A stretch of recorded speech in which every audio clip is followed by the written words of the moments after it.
Well, if it ain't Nikki Carter, the first one on the show, ain't that something? It's been a long time since that been the case. It's about that time, baby, baby. Oh, yeah. Here we go. Here we go. The Sinclair Show is on. It is on. Run it with your friends. Come on. Come on, come So on. it's a moment of the show tonight. Mailbag is tight. Sinclair is on the mic. Once again, it's on. You're still troubled in your home. Got your tripping, don't know right from wrong. Send your letters to the show so we can talk you through. Get the answer to your questions because we speak that truth. Sometimes you doubt yourself, lost your health. Faith is on the fence, but you believe that Jesus knows your wealth. Keep it moving, spirit flowing because we're here to provide someone to lean on when you're falling. Wednesday 8 and 9 and it's on.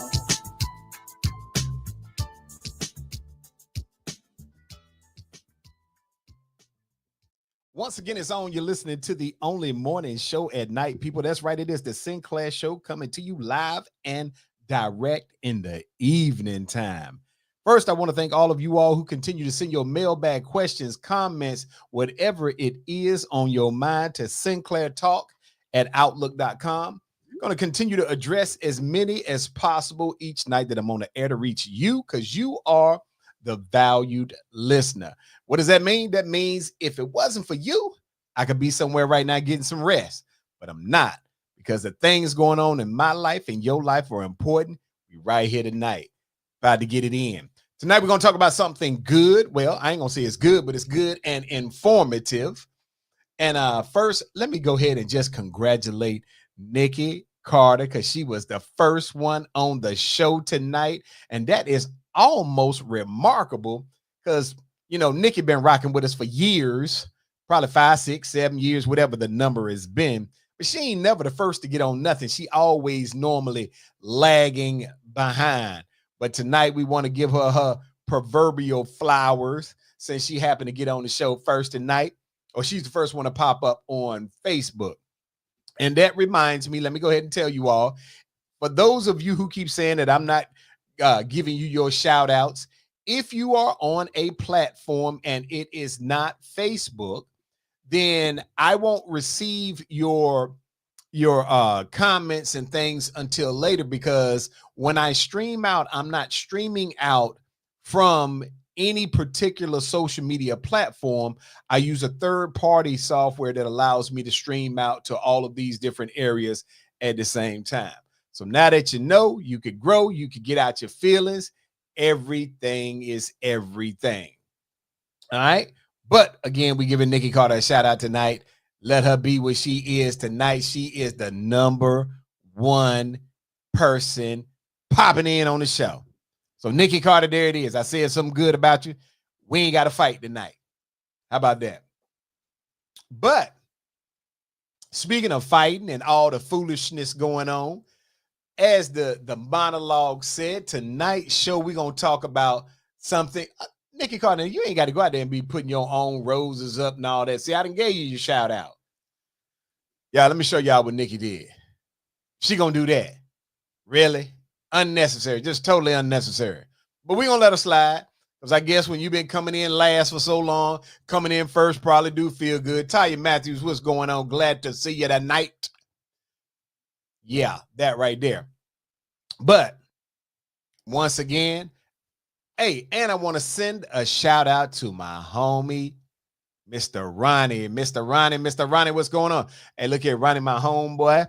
And I had told him, I said, man, I'm going to walk 4 miles every day for 30 days for Mr. Ronnie. And that's what I've been doing. And I'm telling you, you know, the difference between 3.5 and 4 miles sometimes will make your legs hurt. But that's all right. We getting it in. So y'all give Ronnie a shout out. Yay! All right.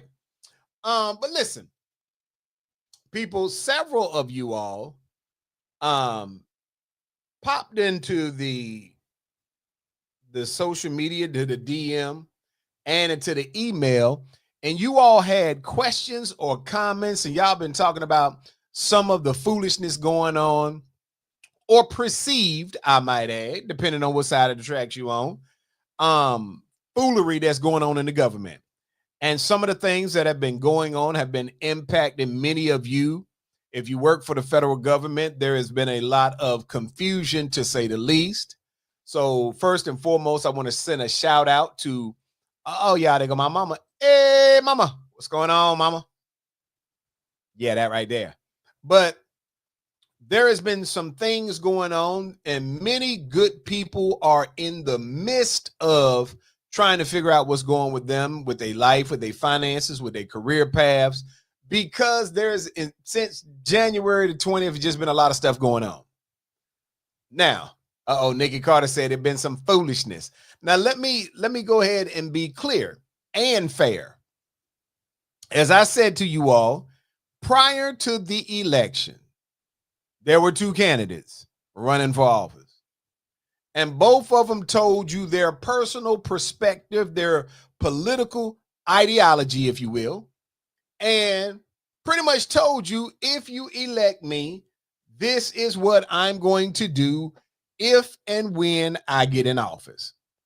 Now, I am a firm believer that if somebody says to you, this is what I'm going to do if and when I get in office, then you cannot be upset if they do what they say they're going to do, because you didn't believe them.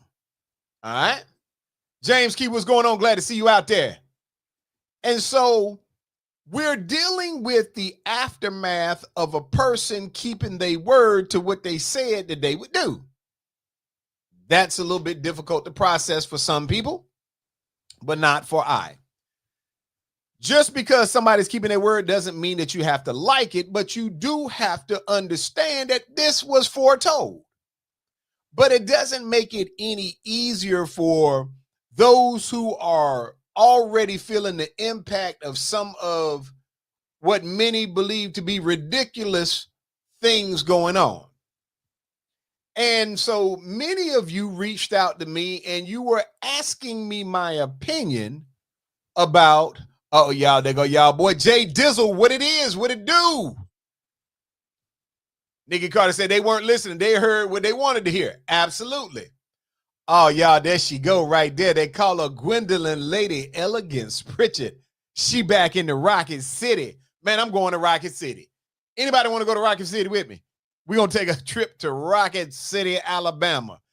And you might want to roll in groups because, you know, they got a little history down there in Rocket City, Alabama.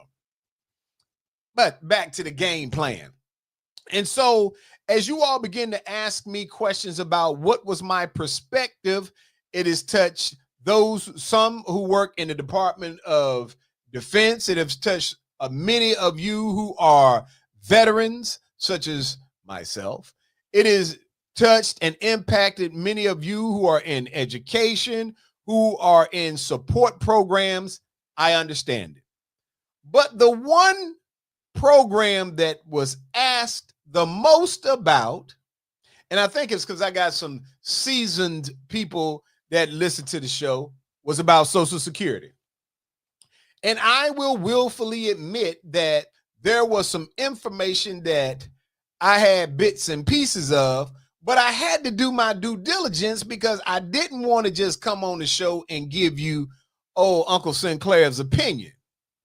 You can get that bear view anytime you want to get it, but I needed to make sure that what I was going to be telling some of you seasoned people was true and accurate. And that's what we're going to cover tonight. And I'm going to begin by giving you some data points. So those of you who have been sending me the request for my opinion and views and gave me yours, first and foremost, I appreciate it. But what I need to do first is do my due diligence. Y'all, there go y'all girl, JC. What it do, JC? Glad to see you. First thing I need to do is tell you that you have heard, if you have not been living under a rock, you have heard the allegations that Trump was going to shut down Social Security.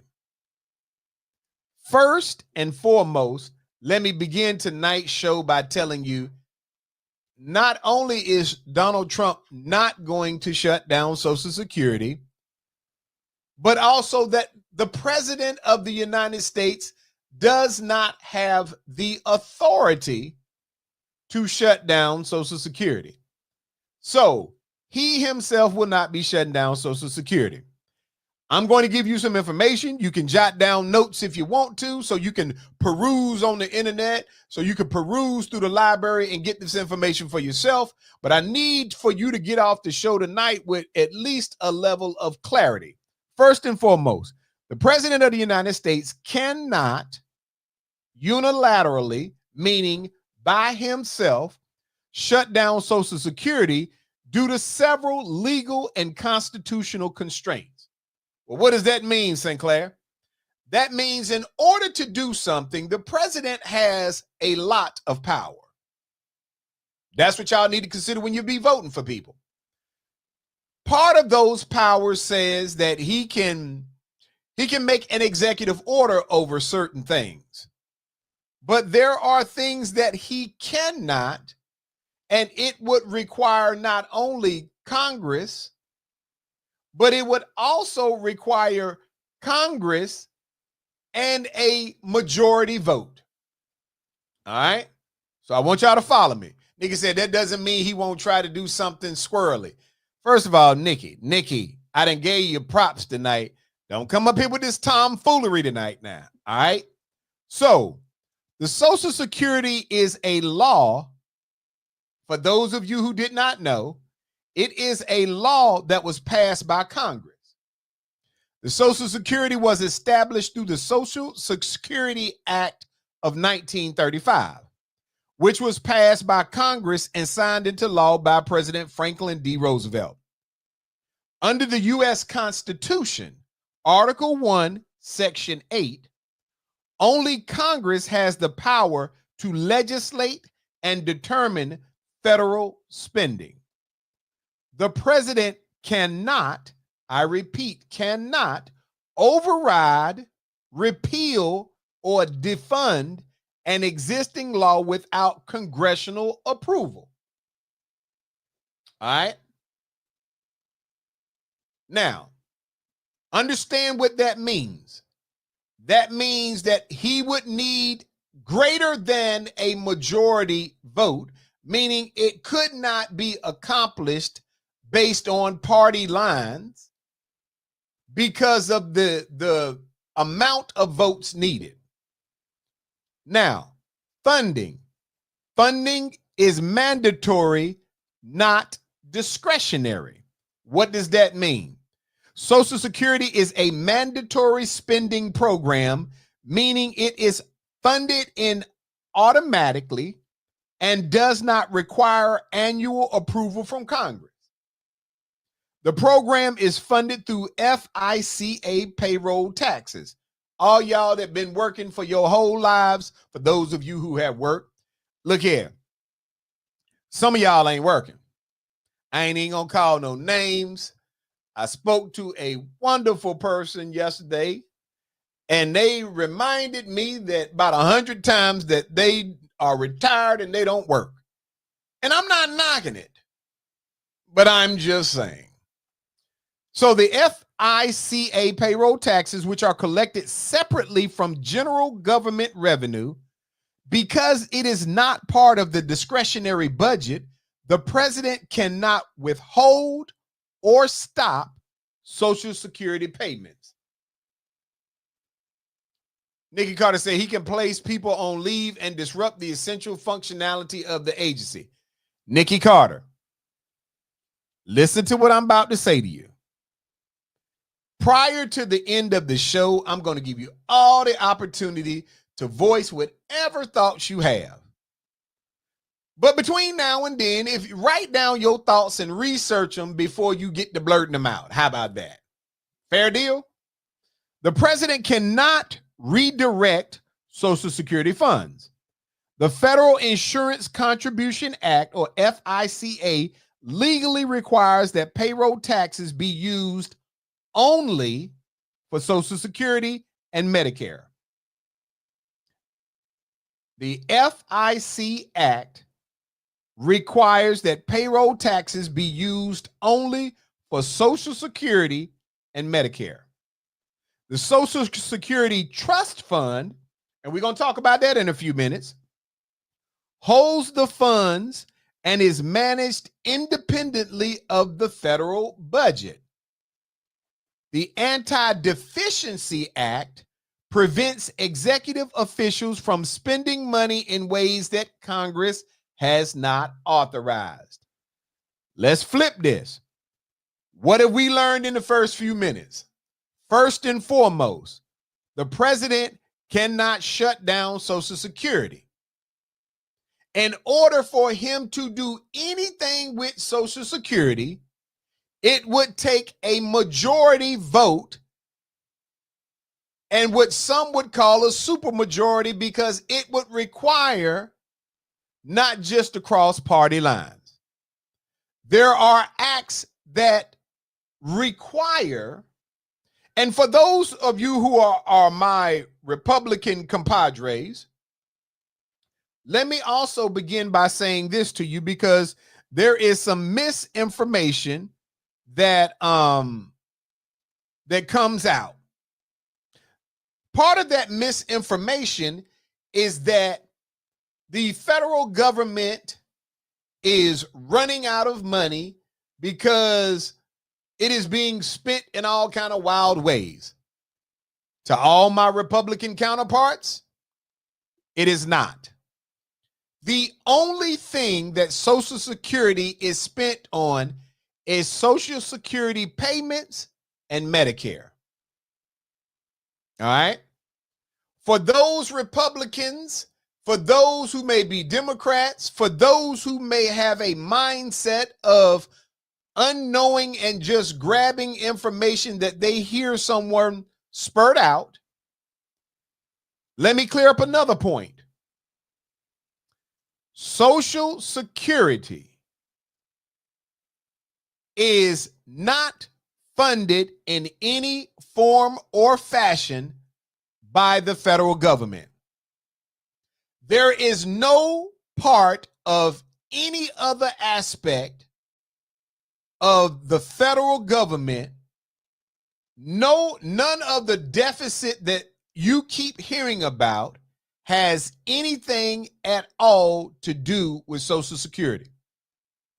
Let me say that again for those of you who do not understand. There is $0. None of the money that you keep hearing Republicans and Democrats and independents argue over in terms of congressional spending and all these, zero of those dollars have anything to do with Social Security. Social Security is self-sustaining from the perspective the only dollars ever spent or put into Social Security have come from the FICA taxes. Those taxes that you, me, and every other working class person has paid into it since 1935. What that means is, if you misunderstand what someone is saying, or if somebody is on TV or social media or print media and they say the government would be better if you shut down Social Security because it's draining our economy, they are telling a lie.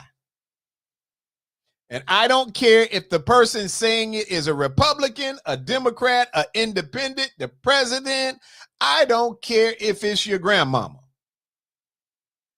If anyone is saying that the deficit that the United States finds itself in is at any form or fashion contributed to based on Social Security, they are intentionally or unintentionally lying to you, because not $1 of funding comes into Social Security or goes out of Social Security except for taxes that are collected from you and me and paying out in the form of Social Security checks and taking care of Medicare. First and foremost, do I got any questions before we move on? Because I wanted that to be one of the points that you and I understand. All the hype up about let's cancel everything, because if we cancel it and if we cancel Social Security, it's going to make the U.S. government be in a better fiscal position. They are lying. One has nothing to do with each other. All right? Nothing to do with the other. No questions. Let's keep the train moving. All right.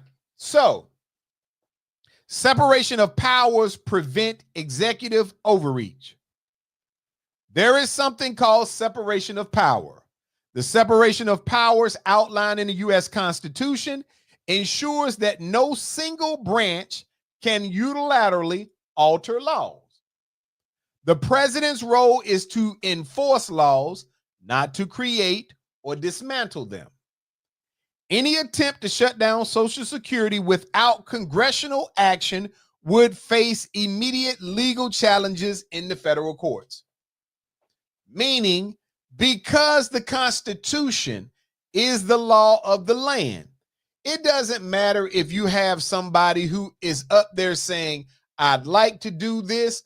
Much of what you hear from the federal government, and specifically from Donald Trump and or some Republicans or his cabinet members, is let me throw the concepts out here to the American people. Let's see how many get mad about it, how many don't, and we can determine then what will the United States public accept.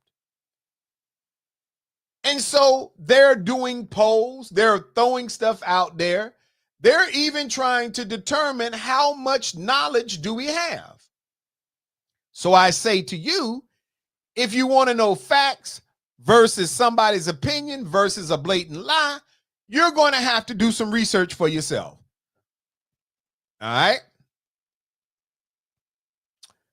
Conclusion that the president does not have the legal authority to shut down Social Security because it's federally mandated program funded by payroll taxes.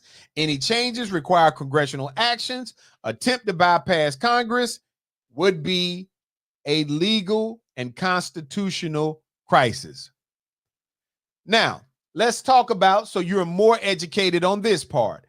Payroll taxes fund Social Security.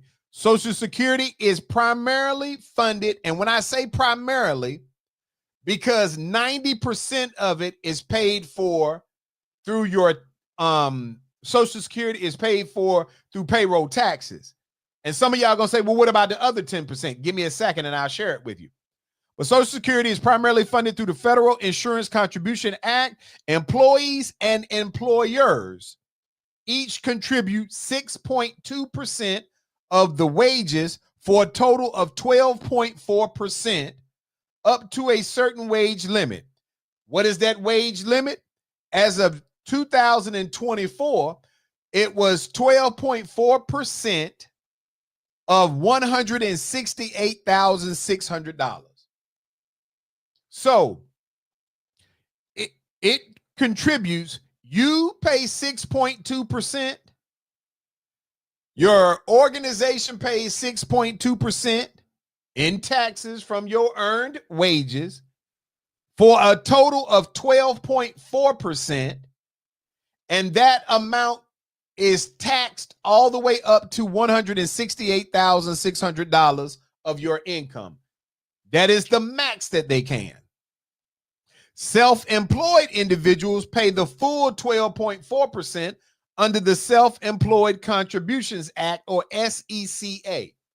Meaning, if you are your own boss, you have your own business, you generate your own revenue, then when you are paying taxes that are your payroll taxes to yourself, instead of an organization paying 6.2 and you paying 6.2, because you are self-employed, then ultimately you pay the entire 12%. Now, that covers the 90%. The other percent is your Social Security Trust Fund. The payroll tax revenue goes into two trust funds. One is called the OASI Trust. Well, glad you asked. The OASI Trust is known as the Old Age and Survivors Insurance Trust. Okay? And it pays retirement and survivor benefits.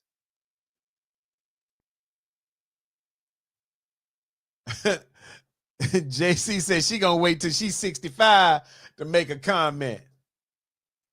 Detective Pamela Black, glad to see you. All right, so again, for those of you who don't know the breakdown, there are two sources. One is the OASI Trust, which is the Old Age and Survivor Insurance Trust Fund. It is what pays retirement and survivor benefits. Then there is the Disability Insurance or DI Trust Fund, and it pays disability benefits. These funds are separate from the general federal budget, meaning all that you're hearing someplace else has nothing to do with it. These funds are self-sustaining.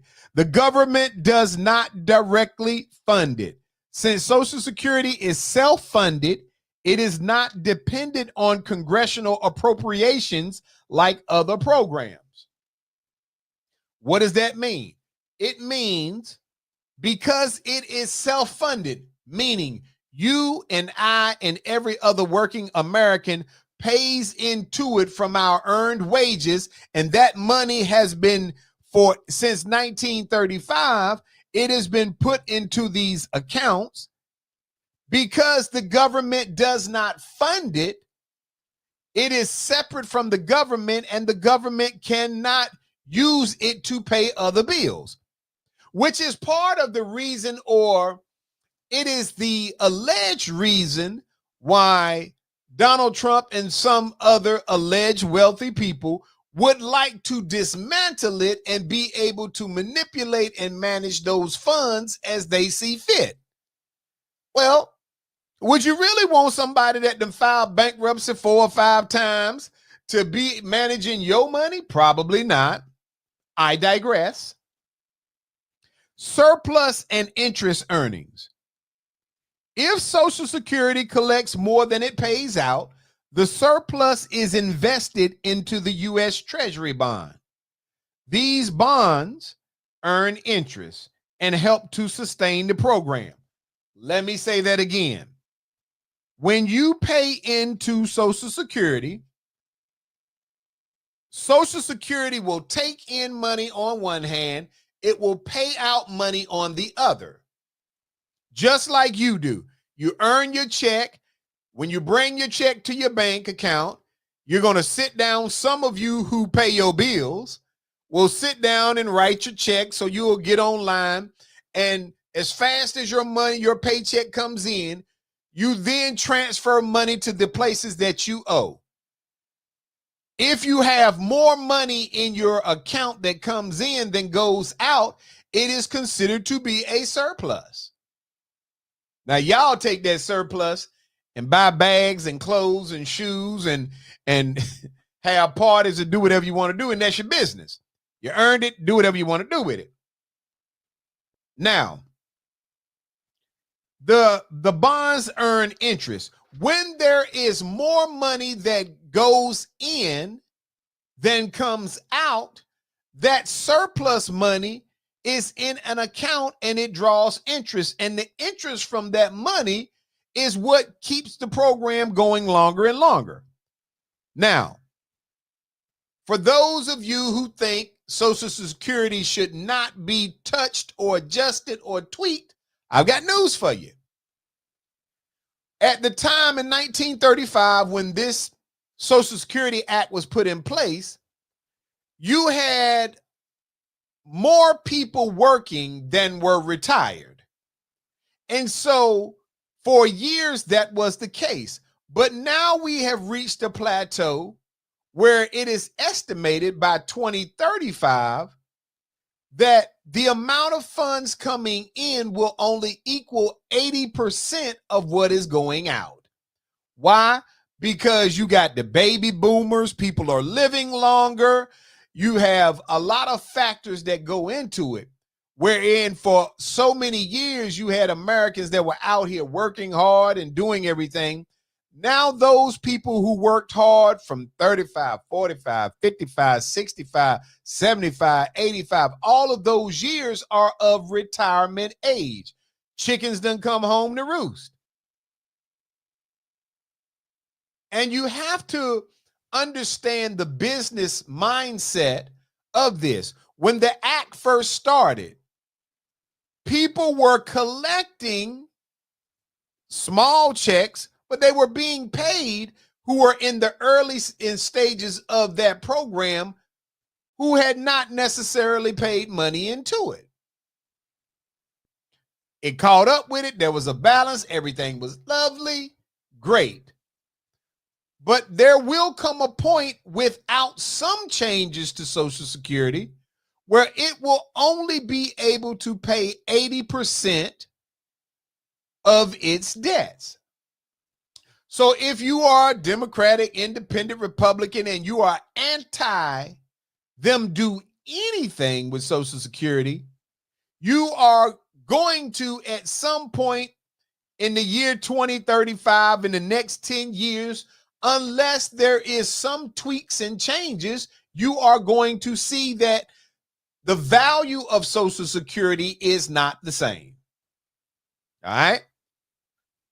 Because Social Security is not government funded in the traditional sense, it is self-sustaining program funded by workers and employers through payroll taxes. But as of the end of fiscal 24, the Social Security Trust Fund, specifically the Old Age and Survivors Insurance Trust Fund, held $2.58 trillion. What's going on, Robin Williams? Glad to see you on the show tonight. And that piece of information came because somebody asked me how much was in the trust fund currently. As of September 30th of last year, 2024, it was 2.58 trillion in reserve. Let me see what y'all talking about. Ty said they're already cutting back on or trying to cut back on your ability to receive proper medical care.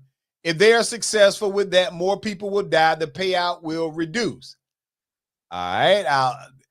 James said back then there were less people retired and more people working. Now there are more people retired and less people. James gets it. Now let me go back and address what Ty was saying.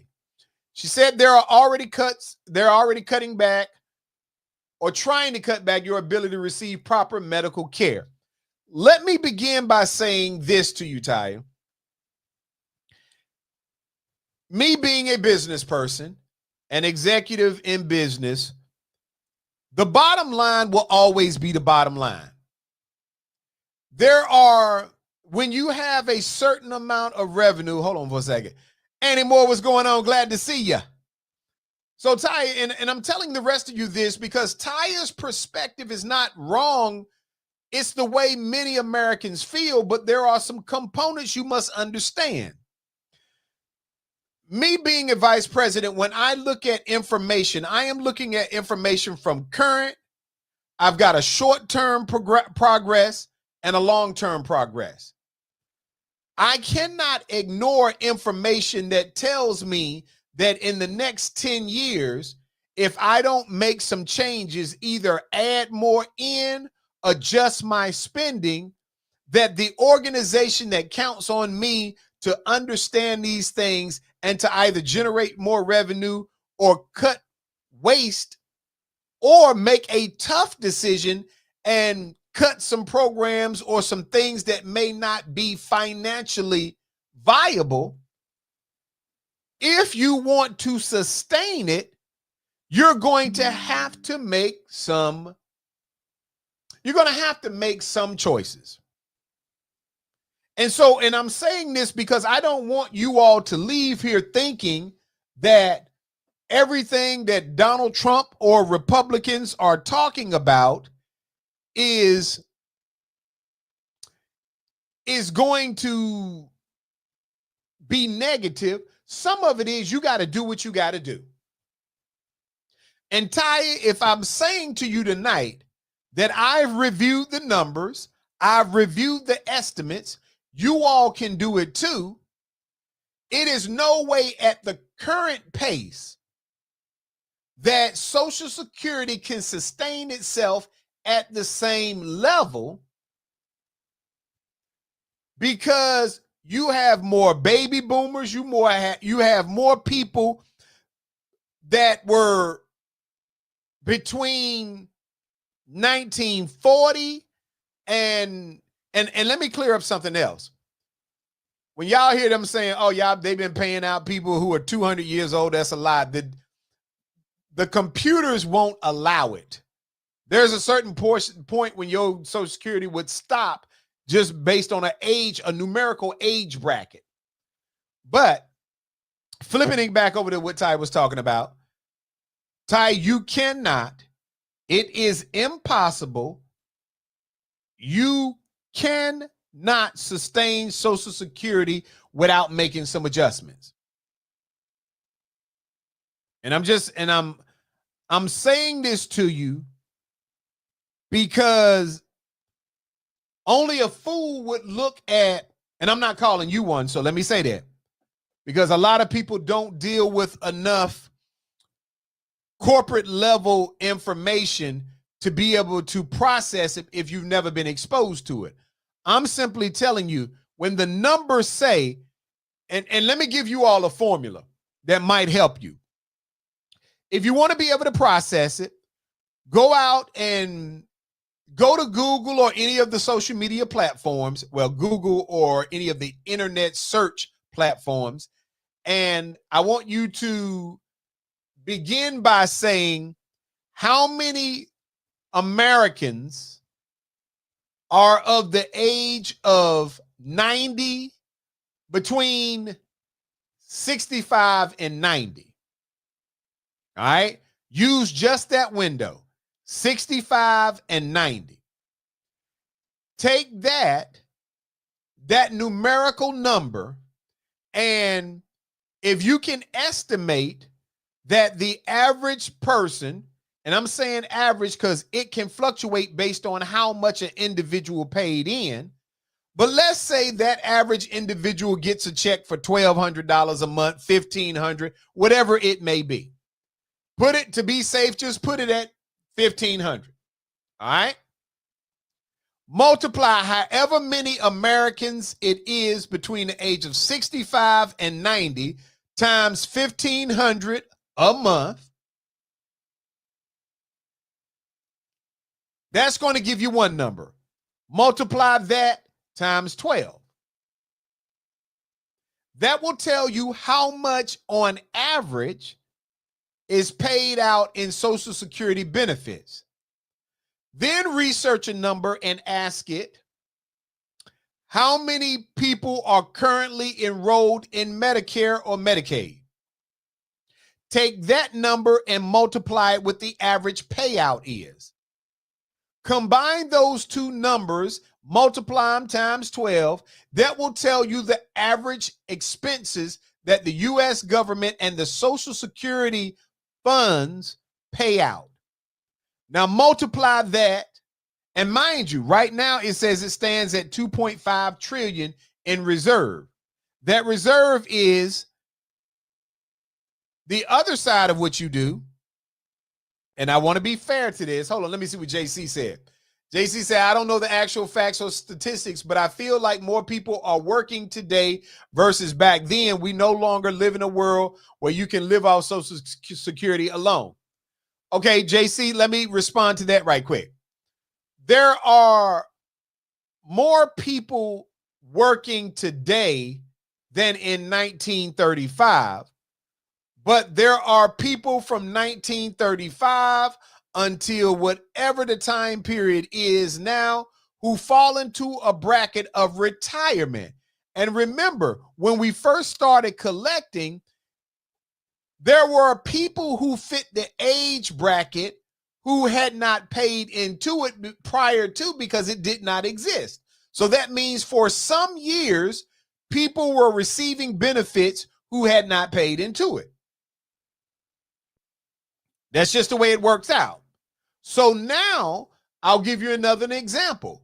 When you talk about Medicare, There are people who may not be of retirement age, who may be injured, disabled, or otherwise, who may impact Medicare or Medicaid. So it's not just about, is everybody of the rightful old age retired, their own Social Security? You got to look at the payout. The payout impacts Social Security checks, but it also impacts Medicare, Medicaid. Now, why is that important?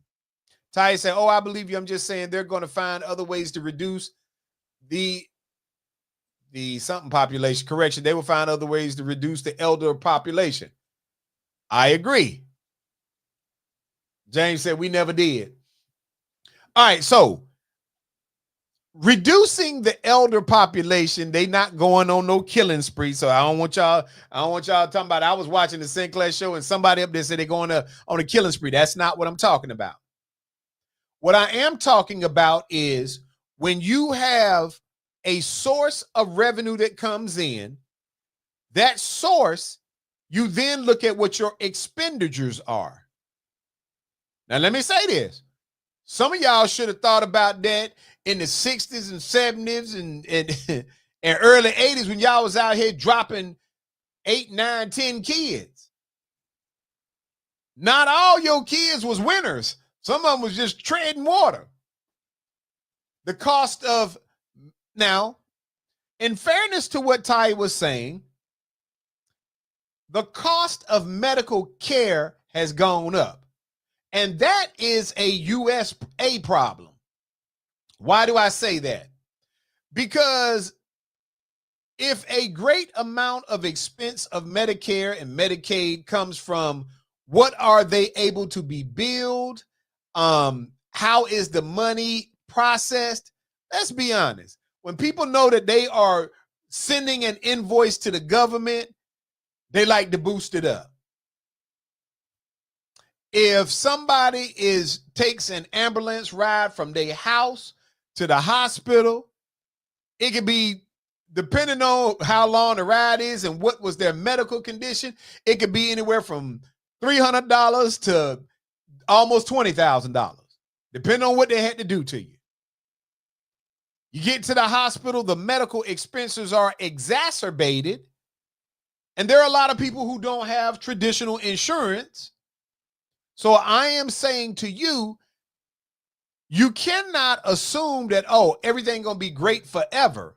So when you hear some Republicans talking about the need to make tweaks to it, they may be truthful when they say it is necessary if you intend for Social Security to continue to roll over and last forever and ever. But the answer is not, and let me be clear, it is not to allow any individual party or person to transfer Social Security to being a privately managed operation. Because I can promise you, if there is any way somebody can get their hands on it, they will. Now, so we didn't cover a couple of parts of this. I think, first and foremost, before we go any further, anybody got any questions? Because I know I'm giving y'all a lot of data, but I'm giving it to you because I want you to feel comfortable when you are seeing stuff and hearing stuff that there is some truthful information out there. Don't let people cloud your mind so that you are too angry about what you hear or too safe feeling that, oh, nothing's going to happen with this. It's impossible because people keep paying in. It's a lot of people who became disabled, ill, and could not work that Medicaid or Medicare has provided for. All right. So let's talk about an overview of the total income that the OASI Trust Fund increased by 5.3%, reaching a record of $1.21 trillion. This income was primarily sourced from payroll contributions. Hold on, let me see what JC said. The hospital exacerbate most of the cost, not the individuals. $50 for one Tylenol, that's ridiculous. All right. JC, I am not accusing individuals of anything. What I am saying to you is when you're dealing with your local representatives, when you are dealing with your state senators and your local congressmen, when you hear things of people talking about kickbacks and side deals, there is no reason for us to assume that the way that the expense cost rose wasn't for people to make profit. It was, and it got outrageous. And there are little to no checks and balances, because if a medical provider can cut a check to somebody running for office, whether it's president, local senators, commissioners, or anybody else, if I can cut you a check and you got a vote and you vote in my favor, then you can assume you're going to vote so that it becomes more profitable for me because I'm paying you money. It's too much for y'all. Payroll contributions was 1.10 trillion, driven by employment growth and higher wages. Interest income, 63 billion, relatively unchanged from the previous year. Taxation benefits, 53 billion, marking a 3 billion increase. Total expenditures. The fund's expenditures rose by 8.5% to 1.3 trillion, attributed to benefits payments of 1.29 trillion, reflecting an 8.5% increase due to more retirees and cost of living adjustments, or COLA, of 8.7% for late 2023 and 3.2% for 2024. What does that mean, people? That means for those of you who every time you watch the news or you hear someone say, oh man, we about to get that raise on that. Our COLA went up. Cost of living allowance went up. Where do you think the money coming from? If you are disabled, retired, on Social Security, and your check goes up because they have determined that there needs to be an increase in your cost of living allowance, where do you think the money came from? It ain't come from the Social Security fairy, but you was anxious to get it. Girl, I'm so glad they gave me an extra $100. But look at what it said. We took in $1.10 trillion, which was an increase, but we paid out 1.29. What that's telling me is there's a 19, listen to it, 1.10, 1.29 trillion. You got a discrepancy of 19. You took in less than what you paid out. You gave an increase. So not only did I take in less money by 19, I paid out more money and I attributed it to the cost of living. Administrative expenses, 4.8 billion. Now let me say this to y'all. A 500 million increase representing 0.17% of the trust fund balance. Now, that is not a large portion, but you took in $1.10 trillion, and 4.8 billion is in administrative costs. Now, I'm not saying by any means that you can cut your way to success. But if I'm looking at an annual cost of $4.8 billion in administrative cost, the first thing people are going to obviously look to do is, where can we make cuts? Well, let's see where the administrative costs can be cut at. It does not mean that they're going to cut Social Security, but The money's got to come from somewhere. And you can't, and let me say this so that you all understand. At the beginning of this, I told you that Social Security was funded exclusively by the payroll taxes that we pay and by the investments of the excess, what it earns. And I told you the president can't do anything with it. Congress would have to vote on it with a supermajority vote. And many of you was like, good, I'm glad to hear that. They can't mess with it. They can't use it to pay bills.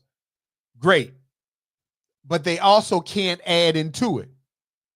So there's no little magic pot that you can say, oh, let me raise the tax rate for stuff that you purchase and it's going to help Social Security. There's no magic process that you can say, oh, we're going to raise the tax on goods from 7% to 10%, and we're going to take that other 3% and put it in Social Security. You can't do it. Just like he can't take money out, you can't magically put money in, because the moment that you would put money from the federal government from a different source into it, you would be in violation of the act. Now, there's probably two other things that I want to cover with y'all. Actually, I could probably let most of y'all go with that. I want to say this. While this is not my traditional thing that I would cover on the show, it was necessary because, hold on, let me see what Ty is saying. They are closing Social Security offices and reducing administration. There won't be enough people to properly handle these cases unless they find a more efficient way to do it. I wholeheartedly agree, and I'm going to leave what Ty said up there for a second. Chris said, Corey, what's going on, man? Glad to see you. I wholeheartedly agree with this statement from Taya, but I'm going to tell you where the other part of that comes in at. And it's probably going to make some of you upset.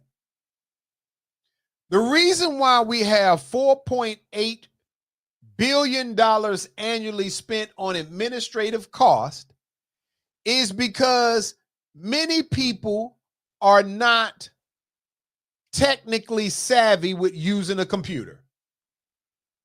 I do not care how you feel about me saying it, because right now, this isn't an emotional thing for me. This is facts over feelings. Because we are, in some cases, refusing to go take a class at your local community college to learn how to become efficient enough to do your business online. Let me see what James said. James said, and my offices are a minimal of what they do. I don't know if that was a word that he was going to add to that. James, review that so I know what you was talking about. Nikki Carter said he can because who's going to stop him from doing anything? What are you talking about, Nikki Carter? Again, I want you to think about this. One of the most legitimate complaints is that by closing Social Security administrative offices, it will negatively impact the volume of people who are applying for it. I believe that's true. I believe it is true. And I also believe the statement that says there is a significant portion of our senior citizens who may be 65 or older who are not comfortable with, James was talking about admin. There are a significant portion of our senior citizens who are 65 and older who are not comfortable using the computer. And so they are the ones who most often will physically go into administrative offices. I believe that's true as well. Now, the question would become, would we be able to reduce, and there is no one area that you can cut your way to balancing or to making that process totally sovereign and not having to worry about it. But if I'm able to do little things all over and it will slow down the volume of the way we spend, isn't it worth it? I do not have a problem with someone saying, if I looked at the state, how many offices do I have? And what is the usage rate of those offices? And what is the closest one to them? So let's say you have one here and 20 miles up the street, 25 miles up the street, you have another one. And they looked at what's the volume of people that go through one versus the other. That is a business practice. Nikki Carter said disabled folks are less likely to use a computer to file for Social Security too. I agree with you. I agree 100%. Nikki Carter, what you and Ty and potentially James and others are saying. I'm not saying that people are not going to be impacted. Now, what it may do is drive us to being a better America, because some of y'all won't go over your aunt's house and take her nowhere. Some of you won't take your mama or your grandma or your dad nowhere. So making them have to go a further distance does impact them. But if some of y'all was acting like your families is your family, then it probably, even though it would still be further distance to travel to get to where the next office is located, some of y'all so mean and surly that you won't go take them. But you saying you got a problem with the government not considering the elderly. When are you going to consider the elderly? I don't even want y'all to get mad. James said those working a small, and I think he said those working in small offices are not paid by the Social Security Administration. They are federal workers. Okay, James, let me say this to you. When they're talking about administrative cost, the cost of $4.8 billion in the greater scheme of trillions may not seem like a lot. There is a fact of what you can't deal with. You cannot not pay Social Security checks to those who paid in. The Constitution doesn't allow you not to pay them. So you can't cut any money there. You can only cut a certain amount of Medicare or Medicaid because you're still going to have to provide that service. You can try to come with a compromise and reduce the financial cost that is attributed to what they charge Social Security Administration for Medicare, Medicaid. You can try to cut there. And I'm not saying that I want you all to feel good about the fact that I'm telling you that there are going to have to be some cuts, because when they look at it and say in 2035, the volume we're taking in is going to only be 80% of what it costs to run it. Either you try to do something now, or you're going to make sure that if you don't like the fact that they're reducing some services, are you going to like getting 80% of what you currently get? Ty said Raleigh only has one Social Security office and it takes forever to get an in-person appointment. Nikki Carter said, who's going to stop him from cutting any money from Social Security checks? First of all, Nikki Carter, I have said to you, he cannot. Now, you can get mad at your congressman, both Democratic and Republican, if they vote on it and they give him the authority and they make a change to the Constitution. You can't get mad at him for making a suggestion and they following through. That's why you need to pay attention, as Johnny has said for years, to your local and congressional constituents. James said, I was pointing that closing offices have nothing to do with the Social Security administrative bottom line. Well, it does. It does have something to do with the bottom line, because what happens is, if you are trying to, he is not only dealing with his assessment that he must cut Social Security, this whole process with them, we're only talking about Social Security. Let me be clear with that. That's all we were talking about tonight with Social Security. Cutting or closing offices and laying off federal workers and all of those things is the alleged attempt to reduce the federal deficit. So when you say one doesn't have anything to do with the bottom line of Social Security, that may be truthful. But let me say this. If you have a business and that business is paying out money and there is not a service or a widget that generates incoming money, then you are taking a loss on that. So if I tell you that it costs me, let's say your Social Security office has 10 people in it, and it costs you in your payroll, let's say $1.5 million a year for payroll taxes for federal workers. Well, let me let you know this, James. That 1.5 million at that one and any of the rest of them, because Social Security can't be used to pay that, then that means that is an external amount of money that is coming from a third party that doesn't generate money. So you're taking the administrative cost from the federal government that it cannot receive payment from Social Security funding because it would be against the Constitution. So when somebody says, oh, I want to close some offices, to those people who are talking about, who are sitting in the room saying, how can we make an adjustment to the outgoing cost or the deficit of the United States? They're looking at everything from a numerical standpoint.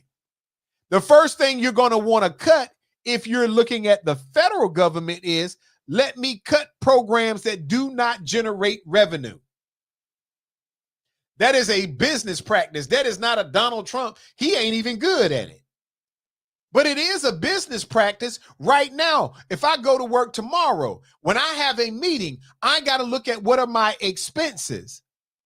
And sometimes to prevent from me laying off somebody, I've got to review and say, where are my costs, my greatest cost associated, and how much revenue am I generating? And if you don't understand, and I'm not talking about you right now, James, but if you don't understand how business operations work, and again, I am not talking about James, people, I'm just saying in general, the federal government has programs that do not generate revenue. If you don't generate revenue in some form or fashion, you either have to raise federal taxes or you have to cut those or reduce those operations. Some you may not be able to.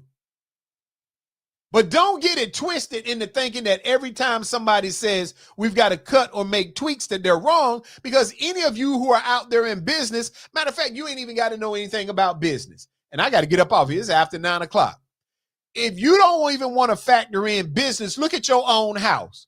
If you are paying more out in monthly bills than what you are bringing in, then something you're going to have to cut, or you're going to start stealing, or you're going to have to go get another job. If you got more bills than you have income, then clearly that tells you you've got to make some tweaks. You either got to add more money through a job or whatever, or you've got to cut some of your monthly expenses. It is no different from the federal government. There is not a money tree that exists. So I said, they leave Social Security alone, but cut Medicare coverage, which will increase the retired person's payout. People will be having to choose whether they can even get care. I understand what you're saying from a business perspective. I'm just saying people will die. There is a human cost. Taya, you're right. There's a human cost. But what's your answer? You can't you're not printing up magical money. If you can't manage if you're trying to manage your house, you can only manage your house with the money that comes in or some credit. And at a certain point, your credit line will be exhausted. So you can't say I understand fundamental principles of business, but then turn around and say, I don't want them to apply to the federal government. I want the federal government just to start printing up money. I can't tell you what the solution is, people. And I'm not here defending any of the particular thought processes of anybody. But I wanted you to understand facts versus rumors and innuendo. But I definitely want to leave those of you who are saying it's personal with the understanding that if you've ever run a business, be it your own business, your personal business, or if you've been at charge of a company or been in government, you have to understand that no matter who you are, unless you're printing up fake money, eventually you have to get your expenses under control to the point where they are revolving around how much revenue do you generate versus how much you have going out. And I got to go, It's people. about that time, baby, baby. Oh, yeah. Here we go. Here we go. This is